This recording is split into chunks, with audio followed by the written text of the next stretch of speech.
Coming to you from the Lou Fuse Automotive Studios on a Monday, the ever-popular Great Talk with Martin Kilcoyne, the director of sports at Fox 2. I'm Dan McLaughlin, and away we go. Some people say it's the best podcast, Dan. I've heard that too. Some people. And that's all it takes is some people. Get a lot of people from out of town say they listen to this, and it's one of the ways that they keep up with St. Louis sports. We cover a lot. Because we're all over it? Is that right? Because it's in-depth reporting? That's what my point is, that we cover so much sports. I wonder if people are listening, and they know your site really well, and they're like, I love Dan, I've watched Dan, and then they're like, who's the other guy who just can't stop referencing LaRusse? No. They're probably like, who is the other guy? People love you. You're beloved in this town. I love you, Dan. Can I tell you a funny story? Of course. We're coming in hot. We're coming in hot, but I have a back left tire, and it's got a slow leak. And it just Talk to Lou Fuse. I should go to Lou Fuse or Offenberg Hyundai, any of the above. I just haven't had time. So I keep topping the air off. So it's not going flat, but it just goes down a little bit. So I've gotten to know all these. It's dangerous for you, man. Get that changed. I know. You are correct. It needs to be addressed. So on Sunday, I run to a little convenience store, and some of these places charge you for the air, which, whatever. It's, $2, so you go and do it. I realized later I had left my debit card inside the thing for the free, not the free air, but the air machine, which also does a vacuum job. So I'm like, crap. So I call to cancel my card. 5 people got a free. I had 5 different $2 charges. So people actually went up, saw a debit card, credit card sitting in there.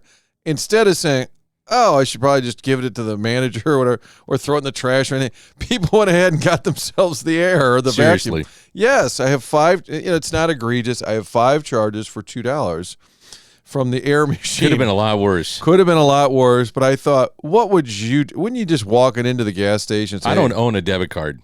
You don't own a debit card? No. Okay. I'm one of the Dan last is people. America's guest, everybody. He doesn't pay. No, it's not that. I am one of the last people that probably pays in cash for as much as I can. I don't want big credit cards at the end of the month, so I just pay cash. You want to just see it all go out. Well, a debit card is cash, although I get it, but it still has the numbers and people can get a hold of them. That's what scares me. I got one of my buddies, Mike Vintage, the business he's in. Make me look to make sure I got my wallet now. One of his clients is Brinks, and he told me during the pandemic what went way up was cash, which is counterintuitive because you think nobody wants to touch anything, should be cleaner and touchless. Absolutely. But all of a sudden, he said cash is bigger than it's ever been. Really? That surprises me. And I didn't know that, but he works with these Brinks guys, and he said that's a thing. Apparently, Dan is throwing so much around that. Not really. But took a little hit. I actually never have cash because I have kids. Yeah. And so just give them a credit card and let them go. Well, I actually haven't given them credit cards yet, but maybe they actually were with me when I was getting the air. Maybe I've just solved the mystery. Anyway, Dan, great sports weekend. I digress. I think you got to lead with Mizzou because we all said for Coach Drinkwitz, you got to win a big game. You got to win a big game. And K-State, that program's ahead of where you are. There's no doubt. And I thought about betting. I rarely bet. And I told my wife after the fact, I was going to bet $500 on K-State just to cover. I mean, I thought $500. You're going steep. I was like, you can just do $25. I know, but I never gamble. And I thought, what the heck? And I root for Mizzou. I hope they win, but I just didn't see it. I didn't either. And I didn't pull the trigger. And maybe or not, I put a little shekel on that game too. Well, I was with Mike Jones on Thursday. He played at Mizzou a long time ago, but played football at a high level, obviously, in the NFL. And I said, what do you think about the game? And he said, they'll be fine. I said, really, why? I said, they haven't shown it. He said, well, he goes, those last 2 games, he goes, it's really hard because they were probably eyeing that K-State game. And he said, they knew they had to win them. But he said, you got to go out and play. And, yeah, you're excited. But he said, it's just different. He goes, and that thing last year, he goes, I guarantee that still bothers them. He's for sure. And he said, I just think they're going to come in for those reasons. He goes, they'll play a lot better. And I was like, really? He goes, they'll just trust me. He goes, they'll play a lot better. I was thinking, wait a minute, the guy who played in the NFL for 12 years, and maybe he knows what he's talking about. There's a lot of things that came out of that game. I'm going to go rapid fire. One, Brady Cook is able to throw downfield, which will stretch the defense, obviously, and that's something he hadn't done all year. Luther Burden is the real deal. Yeah, just a great player, changer of their program right now, because without him, they don't win that game. The clock management at the end of the game was embarrassing. That's embarrassing. You can't have that. And Mevis with the 61-yarder bails them out. I don't know where you're at with this. Eli comes out after the game, and one of his first comments is to go off on the fans that were booing Brady Cook. Personally, I don't like college kids getting booed. A lot of them are 18 years old out there, 19 years old, but this is big business. So I understand that. He's getting booed, and he goes off on the fans. Martin, you will never win when you go against fans. You're never, ever going to win. And I just thought that was, you have this big win, the excitement, and it kind of took the wind out of the sails for me as I'm watching his post-game presser. And the reaction of the crowd was incredible going on the field. Mevis is doing interviews and selfies with everybody, which was fun to see. But I don't know if you agree with that. I just didn't think that was the time or place. Well, I didn't mind it, and I wasn't there. I'm assuming the way he said it, I guess he meant like in pregame introductions. The way he said it, that's what I later found out, or at least read, that it may have been pregame introductions. And if so, I think he's right. That's ridiculous. Now, if you want to boo the kid for throwing a pick, like you said, it's big business. But I just think. I think also if you buy a ticket, you can do what you want. 100%. And he can do what he wants. He can say what he wants, and people can hate him for it. He doesn't have the cachet of a Nick Saban to come out and school the fan base, for sure. That's kind of my point. Yeah, and there's plenty of things he does where I think I would say it if he was sitting here. I think there's times when he could be a little more mature, and he's a younger head coach. In that instance, I think he was right because it's a big game. Let's go for it. And if he sucks, boo the kid off the field. What he also said is, boo me.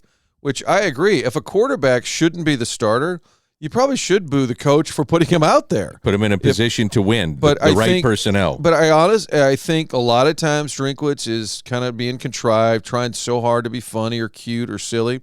I thought that one was just straight emotion. I think he was really upset about it. Yeah. And so I know both sides of it. I know exactly what you're saying. I think you're right. You don't ever poke the fans. And it's what I've said about Deion. When you win a big game, why are you going around cashing receipts and sniping at everybody instead of just enjoying that moment? Sure. I know what you're saying. I think 9 times out of 10 you should just focus on that win and maybe get to that on Monday, bring it up. I think he was truly emotional and upset about it. Right or wrong, he really loves that kid, Brady Cook. And then it almost breaks your heart when, and I get it, it's big business, and I'm not a big softy either, but when I heard Brady Cook say, all I've ever wanted to do is be the quarterback for this team, and I wish, he goes, I know some people don't want that, or I wish people wanted it for me. It makes you feel terrible. The guy just threw for 356. Had a great game. No beat picks. A ranked opponent. Now, does he give you the best chance to win an SEC division title? I don't know, but if they don't have anybody better, then he's the guy. I have a lot of Drinkwitz critique. The game management, that's appalling. I mean, it was about to be another classic People Mizzou. would be talking about that right now if he doesn't kick it. Even if they had won in overtime, I think we'd still be going back to that. How do you let that happen? Yeah. Especially if Mevis had missed by like a yard or 2 Exactly. yards. So they got 5 lucky. more yards with the penalty. I think that I think he's got a lot of game day learning to do, but you can learn a lot more as a coach. I mean, I compare Eli a little bit to Ollie. I think that they're both young and kind of learning on the job, and there's going to be some rough patches here and there. But as long as they're learning along the way, Ollie had more success immediately, to his credit. They won a division title. But I do see some similarities. When you hire a really young coach, I think you're going to have some growing pains. You mentioned Deion. You could not turn on a television this weekend without seeing him at different day parts, and more importantly, the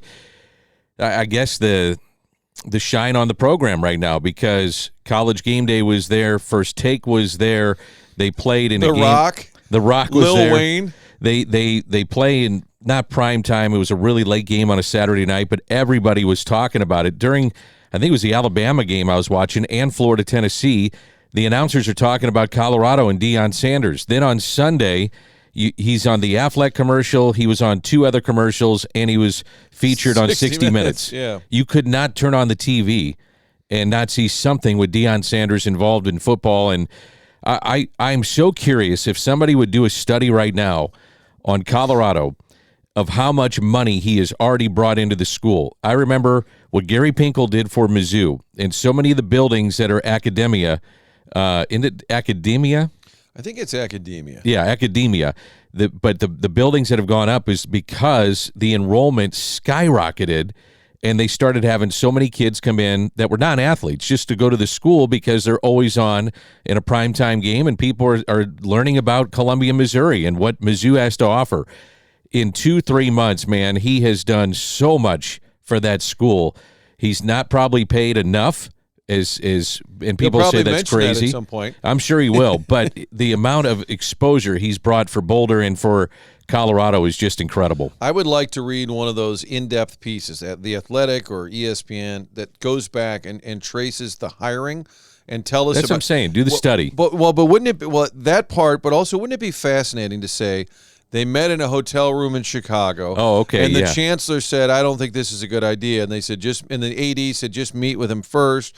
And Deion's agent called and said, here's the vision. Like, I would just love to know what they thought going into it, what they thought was possible, what the interview was like. Yeah, and what he promised, and did they have to go to the board of curators and say we got this crazy idea, but we think it'll work? That's what fascinates me, because I guess a lot of people. I didn't read all the critique. Apparently, it's out there because that's what he keeps harping on. But I guess enough people thought I didn't ever think it was a bad idea. Colorado's program's down and out. I kind of thought the program was beneath him, to be honest with you, when he took it.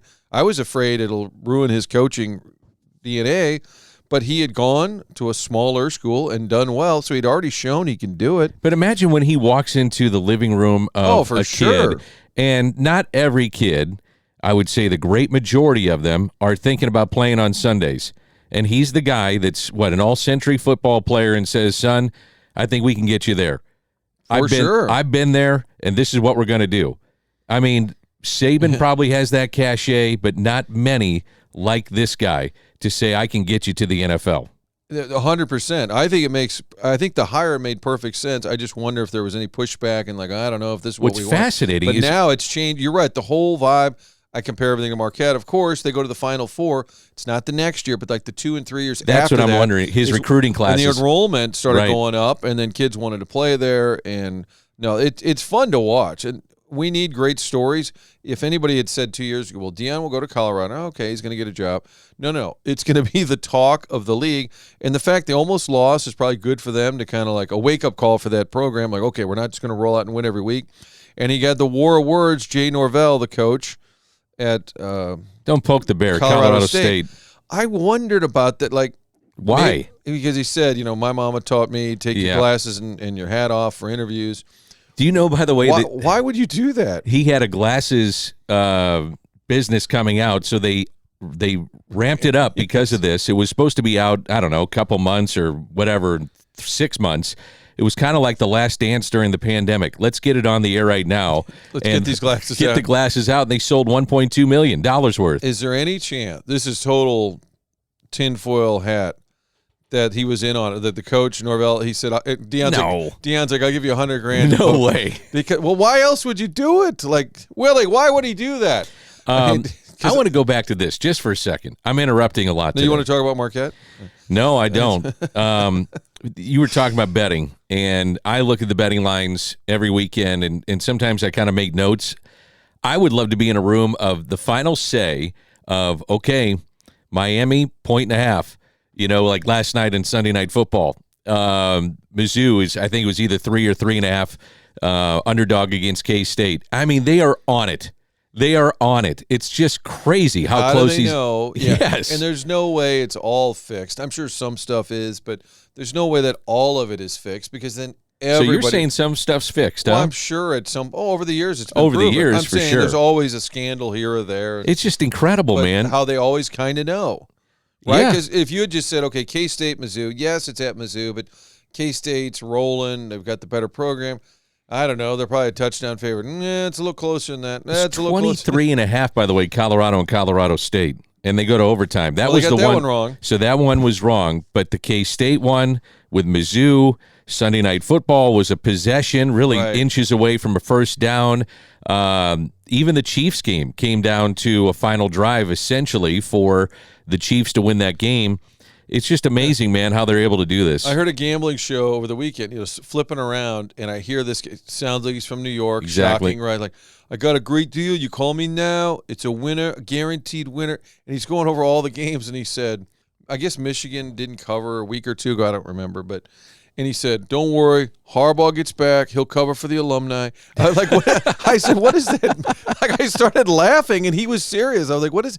So does Jim Harbaugh, when he gets back on the sideline, his focus is make sure we cover for the alumni. Right. That's the first thing on his mind. This guy said it as if it were fact. So now you got Mizzou coming to the Dome.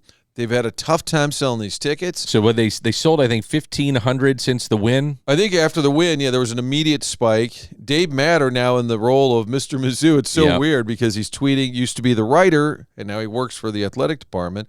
But he had said that, the ticket sales immediately went up.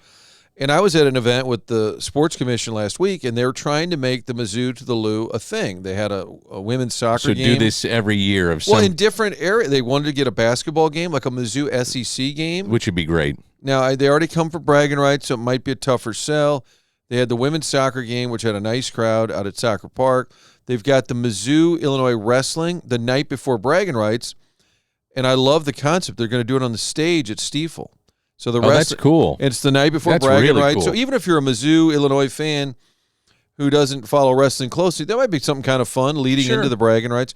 So they're trying to have this series, and part of it is football. Would they love to have a big premier opponent? Yes. The Memphis thing just sort of worked out. It's not huge. Memphis is 3-0, just down the road. So tickets were lagging, and at the meeting I said, well, if they beat K-State, it would help. I mean, if you had buzz about the program, and we've been waiting for Drinkwitz. The first year it was fun. He was new. The LSU win was great. Huge. Then you find out, well, maybe LSU was kind of in decline. There was no running on the field because there were no fans at the game. Pandemic. Which, by the way, people were critiquing that. And I said, if it's a bunch of 50-year-old alumni running around, that'd be embarrassing. But they're 19 and 20. What do they go have fun? Right, they don't know any better. Now, exactly. Hold on. This is not a game worthy of rushing the court. And they haven't had enough big wins. Well, That's the other problem. thing is that recruiting-wise, they had two big signings afterwards, too. So they got two big not signings, but commits. And when you win like that on a national stage and you see the atmosphere, or maybe those kids are there in person, that makes a difference, too. Now you got to take care of business, though. If you beat Memphis and then go to Vandy and win, you're 5-0. You should, going into that LSU game, and then to the Mizzou fans who are always wanting a winner, that game should be sold out. Yes, I agree. I also think that it's important. I was listening to the radio broadcast, and they do, okay, here's the starting lineups. And they do it like Sunday Night Football where the guys pop on and they say, Joe Blow, Alabama. Well, they do it on the radio side. It was amazing, Martin, how many kids were from St. Louis or from Missouri in that starting lineup. In particular, though, St. Louis. And that's why I think a game like this weekend is important. You must win. You're going to have every St. Louis recruit there. You're going to be pounding those kids to try to come to Mizzou, and it's important from the recruiting aspect. I do believe this to have a good showing on Saturday night. And they want to get Mizzou and Illinois back to the Dome. That was a great series, but I think you got to show both schools, hey, we can sell tickets here, and that's not on Mizzou or Illinois. It's on St. Louis. The Mizzou How program. many do they have right now? Do you know? I don't know, but 50? I think it was around 40, so it was low. Low. And I love the Battlehawks, but you got to have a crowd way bigger than that for the state football team. That needs to be an event. Some people don't like the start time 6:30. It's fine. It's good for businesses downtown. For sure. I know there's concerns about going downtown, but I think you get yourself there safely. 6:30, so you got all day to do kid stuff. So I don't get any money if they have a big crowd or not, but I would love to see it. Me too. And if Mizzou's got some momentum. Again, I've got questions about some of the strategy and some of Coach Drink's, I don't know if it's bravado. Antics. Yeah, bravado. I think that's a good word. Yeah. So, but in the end, it's fun if you win. And maybe if somebody wins, they'll kind of like calm down and have a little more confidence. Instead of having to put on a show, you just let the team speak for itself. But all of that said, it's great when they win. It's fun when they win. And I hope that they get a good crowd this weekend. Dan, there was a theme. I like themes. So you had the walk-off win with Mevis, the kicker, because he gets, the big boot. City SC had a late boot by Klaus. It was actually his head. But but anyway, they tied it on the road. They're getting close Wednesday, to right? They play Wednesday, and I think they could clinch at home. I think that's right. And there was a scenario where they could have clinched in Houston, but they had to win. That would be something right there. You also had Jordan Walker. It wasn't a walk-off, but it was a big blast late. Much like the thicker kickers. I'm working hard to make this all work, Dan. But we do have City coming home on Wednesday with a chance to clinch. And how cool for a first-year team to not only make the playoffs. A lot of teams make, I think it's 16. Well, there's a 8-9 play-in game, so even more technically make it. But to win their conference and their first, they haven't done it yet. Don't want to jinx it, but I didn't think there was any chance. I mean, just being an expansion team, just really not that. knowing anything about it, but still just looking at the history of expansion teams in sports, very, very tough to win, much less get into postseason play. I think a year ago, you and I were sitting here and we said if they could get Gioacchini out of Orlando, that would help. We liked Hebert, and then we said maybe Parker's a guy you could. Yeah, you can count on him. You can plug him in. No, and it's fun because we're getting to know the players, so they have a chance to clinch. Wainwright's going for 200. This has been a long. That's tonight, right? West tonight is a chance for 200. The Brewers are in town, so he'd have 2 more starts after this. I think it's become a little bit. I don't know this for a fact, but I think it's become a little bit of a strain on maybe some of the players where it's always like, okay, let's do this. And maybe even on Wayne, like, listen, we were back in June when we got 198. Nobody thought it would drag out this long. What do you think of his post-game concert in the final weekend? I did hear about that, yeah. He's going to play 3 songs after one of the games. Hey, why not? You know what? It's fun, and the fans love it, you know? Who cares? Right. That's where I'm at. Well, and I also think this time of year with a team that's not going anywhere, you might as well have something else to talk about. And if this is what he wants to do, fine. I got no problem with it. Oh, speaking of attendance, Dan, City 2 set another attendance. How about that crowd? They were like close to 10. They already set a record a couple of weeks ago, and we've said on this show, I wonder why more people don't go to that City 2 game, because you can at least get in the building. It's not the same as seeing St. Louis City, but City Park is part of the story. And now that thing is it's a deal, which it should be. Absolutely. I saw some of the highlights from that they posted on social media, and they shot it kind of low with the cameras, so you saw the lower level, and the place is going nuts. I mean, it's packed, and I've always said it's a soccer town, baseball town, obviously, but this is a great soccer bed for talent and for interest level, and we're seeing it firsthand, man. It's pretty cool. And how about the fact that we are a baseball town, and the NFL reminded us of that, and I don't want to get into Kroenke, Rams, because it gets old. Everybody's tired of talking about it. The crowd, it's unreal. The 49ers, it was all red. It's in a home game for the home Rams. Opener against a rival. Their home opener, the LA Rams. So even if and Kroenke, Demoff, they win because they got the big stadium, they got the money, they're in the bigger market, so they win. They got the Super Bowl, they win. But even they have to be sitting in their box on Sunday and saying, "Are you kidding me?" Absolutely. A home game, rival opponent, and I was, just looking at the videos online. I mean, it looked like 70% Niners. I agree. Maybe so 80. Much red in the seats. There were people posting videos of big plays during the game. And there was the roar. It felt like not only a home game for the 49ers, but a raucous home game, and they were on the road. When Matthew Stafford has to go on the field at home and act like it's a road game, that's when you got a problem. Silent snap. And he's like, no, there was a sack. The Rams had the ball, and you could tell he couldn't get his signals called. He couldn't bark out the plays because it was so freaking loud. I mean, and Goodell and those guys don't care. They all got so much money. It doesn't matter. But do any part of them say, God, why does L.A. not support this team? And people said they just won't care. It's become a neutral site type of place. Oh, my gosh. If not even further for the visiting team. Because if you think about it, when it gets cold here in the Midwest, you could say, let's go follow our team. Let's go out L.A. We'll go to Southern California, take a few days, get in the warm weather, go watch our team. That's what's happened. Same with Vegas. I think if you have a Raiders home game, how many people that love the Steelers or Bears are going to make a trip to Vegas? Kansas City. I think they play at Vegas next week. KC does. And that'll be just Chiefs Kingdom all over the place. I think. I'm not positive about that. But that was the case in Jacksonville, too, yesterday. Yeah, and the Chiefs, Packers, Chiefs, Steelers, they all travel well historically, I think. But if I'm the Rams executive, I would say, what's our season ticket base? The building's, 70,000 plus. How many season tickets do we sell? For an NFL team, you probably sell 30 or 40,000. And then how many are those flipped? people? Well, that's it. Where are those people?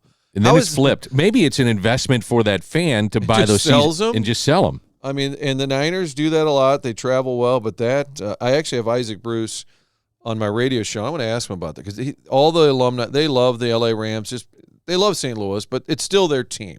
I shouldn't say they love the LA Rams. They still root for the Rams. The organization. Because it's their team. Yeah. And I get it. That's where it's still got your records in the record book and all of that. But And I know those guys. Isaac played in Anaheim at the end, and I said, was it bad? And he's like, well, there's nobody there, so it didn't matter. Like, it was quiet. Sure. This is different, but I do wonder what those guys think. Yeah. All right, I'm all over the place, Dan, but I had written some notes, which I What had else you got? crazy notes. Well, I wanted to bring this up because it was the K-State Mizzou week, and I did talk to Mike Jones, and he was telling me a story when he was coming out of Kansas City. First of all, his story, and we know about the tackle, Super Bowl hero, it's pretty crazy because he was a junior. He said he didn't start playing until his junior year in high school at Kansas City. Running back, right? He was a running back, but he said what happened was he was the backup running back because he didn't play a lot of football. So he must have been a good athlete, but he starts playing football. And he's the backup running back. And the main kid, he said, you can look it up. He said, was being recruited by Nebraska and Ohio State. All the big schools were in on this kid. Kid gets hurt. Mike has to play. So he said these recruits kind of started scribbling some notes. He said then they came back to see the other kid who got hurt again. So they kept seeing him pop up. He said, so all of a sudden I had a few offers. And Bill Snyder was an assistant somewhere. I don't know if it was Iowa. Recruited him.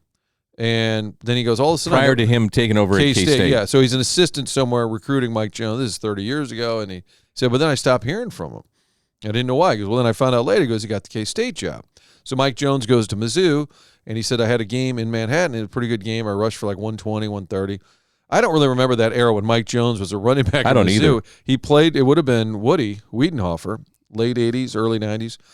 But he said the next week after Mizzou beat K-State, he got a letter in the mail from Bill Snyder, the head coach at K-State, saying, hey, congratulations, you played a tremendous game, and I remember recruiting you. That's cool. And I had no idea, and apparently he was known for that. He would send cards and notes to players. When's the last time you got a handwritten letter? And to me, it makes an impact. When I get a handwritten letter, and I always say, God, I'm going to do. And I always say, I'm going to do that more. I'm going to send people letters. Sure.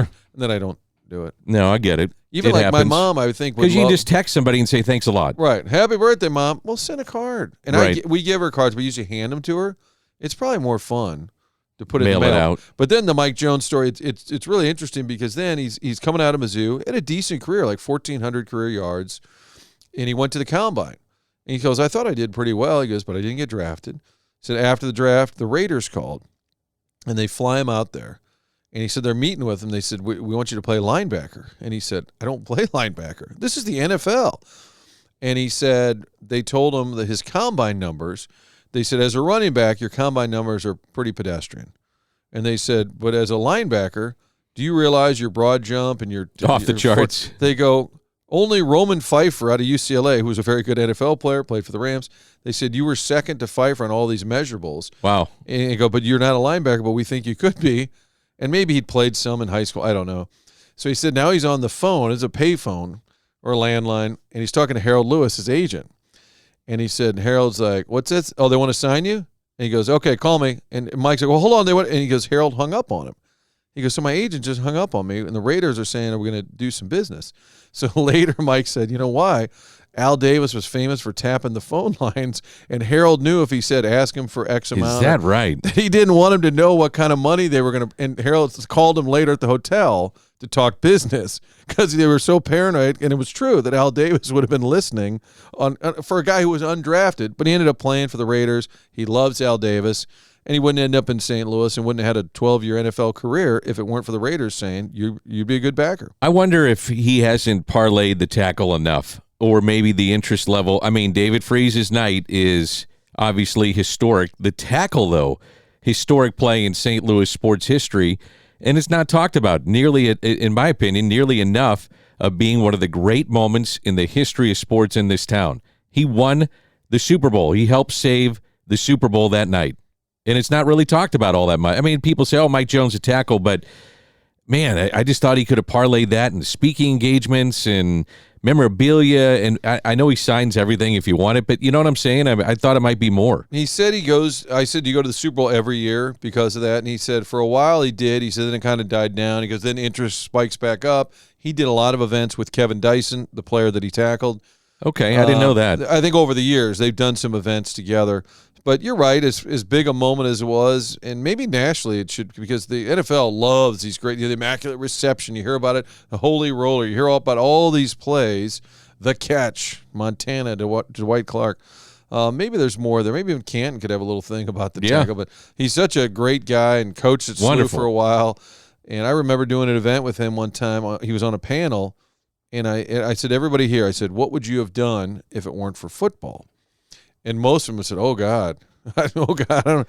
And Mike Jones said, well, I would have been a firefighter. He said, because all my family was firefighters in Kansas City. He said, so that was kind of what I was planning on doing Interesting. if it weren't for football. Yeah. But I love the Bill Snyder story. I love the Al Davis story. Tapping the phone line. I did games when Bill Snyder was at K-State, did a lot of K-State games for whatever reason, and you always have a call with the coaches, and usually you get the head coach, you can get a coordinator, and maybe a player.